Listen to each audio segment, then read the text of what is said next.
Okay, let's go through chapter 9, which we're talking about confidence intervals. And this is going to go into the next couple chapters, so it's important that you understand this concept of these intervals. Let me get this sign-in sheet.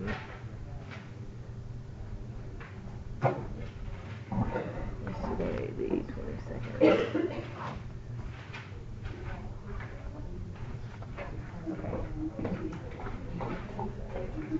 Okay, so confidence intervals are going to be what we're estimating our population, our sample, whatever it is going to fall into. We're going to talk about point estimates, level of confidence. We're going to construct confidence intervals for population means when the population standard deviation is known and when it's unknown. That'll make more sense when we go through problems. Construct a confidence interval for population proportion. Determine the sample size for attribute of variable sampling.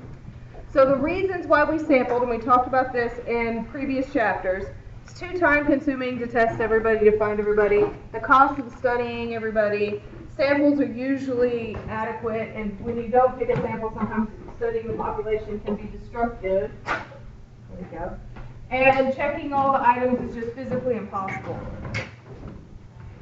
So point estimates is a single value or a point that we come up with from a sample that's used to estimate a population value that we're looking for. So if I grab somebody's test score and see that they have slept, I do a study on sleep and your grade, and I see they've slept 7 hours, then I should be able to estimate their grade according to my sample and what the population follows on that normal curve. The confidence interval estimate is a range of values constructed from the sample data so that the population parameter is likely to occur within that range of that specified probability. So that it's a range of level of confidence that I know that something's going to happen. So if I look at something at a 95% confidence interval, which again we're going to get to what that is, then it's saying that 95% chance that I'm going to pick a random variable and it's going to fall between these 2 points. The bigger the confidence interval, the more probability that you'll fall in there. So when we do studies as researchers, we usually look at either the 95% or 99% confidence intervals. 99% means that whatever I pick, it's usually that's what it's going to be, pretty high rate that something's going to occur in that area because it's 99%. So factors that determine the interval length that we're looking for, we need a sample size, we need the variability in the population. Usually it's that lowercase sigma or it's the S. And then the level of confidence, again, that 95% or 99%, and that's going to give me an interval. And this is what I mean by the interval. That if I look at 95%, which is 1.96 and negative 1.96, then I know that whatever the values that this would be on the normal curve, the 95% chance it would be between those. So if I talk about salary, and let's say that my low end over here is $700 a week or a month, and over here is $2,000 a month, then I know that if I randomly pick somebody, there's a 95% chance that they're going to be between that 700 and 2,000.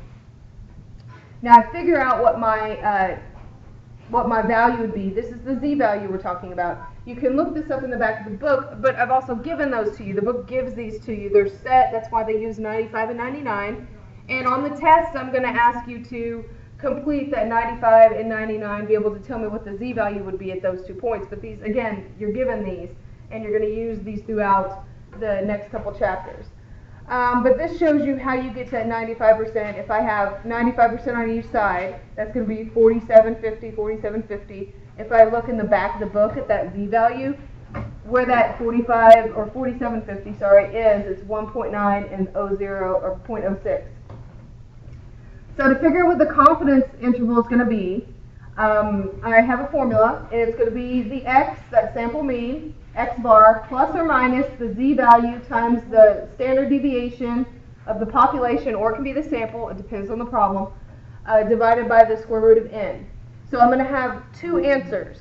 If you give me this problem with plus and minus in it, it will be wrong, because that would be leaving it to me to calculate. You need to come up with 2 numbers. There's a lower number and a higher number. So let's go through an example. American Management Association wishes to have information on the mean income of middle managers in the retail industry. There's a random sample of 256 managers. It reveals a sample mean of 45,420 and a standard deviation of 2,050. They want to answer these following questions. First, what's the population mean?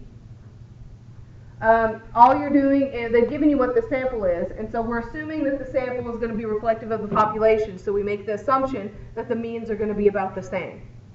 So if they ask you that as the first question in the homework and on the test, that's kind of a trick question, it's going to be the sample because we don't know the population mean. The sample mean is this, it's a point estimate, so we're making again an assumption that that point estimate is going to be reflective of the population. What are the reasonable range of values for this mean? So first, the problem has to tell you what percent of level of confidence is going to be, either 95 or 99. Now, it could be several others, but I'm going to stick with 95 and 99 to remain consistent with the values I'm wanting you to keep for the next couple of chapters. So I'll basically plug this all into the problem. For 95%, it's going to be 1.96, and for 99%, it's going to be 2.56 or 2.53, and we'll get to those again later on. But all you need to know is that right now, this 1.96 and the 2.53. So for this one, they're wanting it at 95%, and they've given you all the information. They've given you the standard deviation, the number in the survey, and then the mean. So I'm going to take this 45,420 plus this calculation, which is the 1.96 times 2,050 divided by the square root of 256. I'm going to add it to it, and I'm going to subtract them from each other. And so I would come up with two values. I think a lot of people stop right here on the homework because they just assume the example stops there, and that's not the answer I'm looking for. This is the answer I'm looking for. I want you to do the addition problem and do the subtraction problem, because I can set it up in the formula myself. I want to see that you can do the addition and subtraction. So you're able to give me two values, and that means that they're 95% confident that whatever I pick randomly is going to lie between 45,169 and 45,671. And then it gives you this information. And I may ask you that on the in-class test. If I give you a value, give you all this information, you don't have to calculate it, what would that mean for a manager? So you'd be able to tell me 95% of those confidence intervals contain the population mean, so 5% chance that you're going to be outside of that range. So the homework that you're going to be doing will be coming up with these ranges, and that's kind of where we'll stop for Chapter 9 for that homework. So for the most sampling situations involve a standard deviation when it is known, but sometimes the population standard deviations aren't known, so again they're trying to grab a sample. The Dean of Business College wants to estimate the mean number of hours full-time students work at paying jobs each week, selects a sample of 30 students, etc. So you can read through those. Now let's talk about t distributions. We've talked about z distributions this whole time, which is again is finding the value on the x-axis where it corresponds with the normal curve. But now I want to look at t distributions, which are kind of the same thing, but I'm looking at smaller sample sizes and different circumstances. So just like in the z distribution, it's continuous distribution. We deal with continuous data. We're not talking about number of kids. We're talking about money, weight, temperature, things like that. The z distribution, bell-shaped, symmetrical, just like the z. There is no one t distribution, but there's rather a family of them, just depending on how big or small the sample is and the other circumstances that surround the problem. T distribution is more spread out, flatter at the center, so you can see an example of a z distribution here in the green and a t distribution. For calculating the problem, it's not as big of a deal, but when we start graphing this, it'll be some little changes. So here's an example of z distribution and t distribution.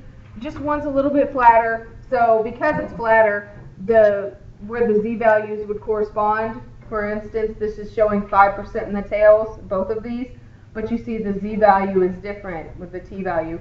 The standard deviation value is going to be different here because it's flatter, because just in calculating it, it's going to be spread out different. So here are the two formulas. Formulas are almost identical, but you'll know that you'll use the t versus the z for a couple reasons, and I'll ask you that on the in-class test. Would I use the z here? Would I use the t here? And why? Oops. So use the z distribution when the population standard deviation is known, or the sample is greater than 30. So one of those has to be okay. most likely the problems are going to be where both of them meet that standard. They're not going to have a sample of 5 and then give you the population standard deviation. T-distribution, if the population standard deviation is unknown and the sample is less than 30. So here's a good flow chart to use. Assume the population is normal. Is the population standard deviation known? If yes, use the Z-distribution. If no, use the T-distribution. And you can also look at just the population size. So here's an example. I look at this and I see there's a sample of 10, so I can, it's a pretty good indicator it's going to be a T-distribution, so I know which formula to pick. I also see, after I read through it, that the any information about the population standard deviation. So tire manufacturer wishes to investigate the tread life of its tires. They take a sample of 10 tires, 50,000 miles revealed, a sample mean of 0.32 inches of tread remaining after that 50,000 miles with a standard deviation of 0.09 inches. So at 95% confidence interval, what would it be reasonable to say that there is a mean amount of 0.3? Is 0.3 inches so far off from this 0.32 that we would say it's not a reasonable assumption to say it's 0.3, or is it close enough to where it would be? So what I'm doing is plugging this into that formula. I have n is 10, x bar is 0.32, and my standard deviation is 0.09. Plugging this in, I can get this to click up there. Okay, and I want to figure out what the t is going to be, what the cutoff is going to be, this z value. Remember I told you it's going to be 1.96 or 2.53. That's given to you in the z distributions. But for the t distributions, you have to look in the back of the book. And if you look on, and I'll flip it open in a second. If you look in here, you'll see the confidence interval, and it'll tell you if it's 95%, 99%, or whatever. And I want to look at the confidence interval tab. We're not dealing with one-tailed or two-tailed at this point. That's going to be chapters 10 and 11, so ignore that part. It can be confusing when you have 3 different levels up here. So you find the confidence interval that it's looking for, and then you find the degrees of freedom. Degrees of freedom is going to be n minus 1, my sample size minus 1. So if I have a sample of 10, my degrees of freedom is going to be 9, and I'm trying to find it. I'm completely skipping over it. I'll find it in just a second. So here, if I had a sample size of 11, I would find degrees of freedom 10, and I'd be able to find what my cutoff is going to be. It's going to be identical on each side, because remember, this is symmetrical.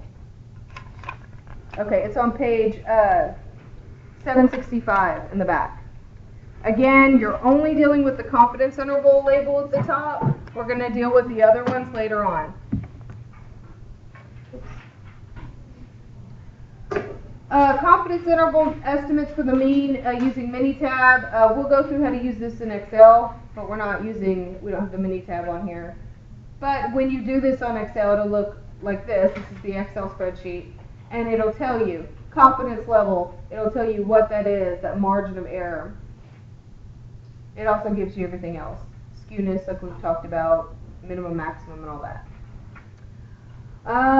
For proportions, sometimes you're given just the proportion information.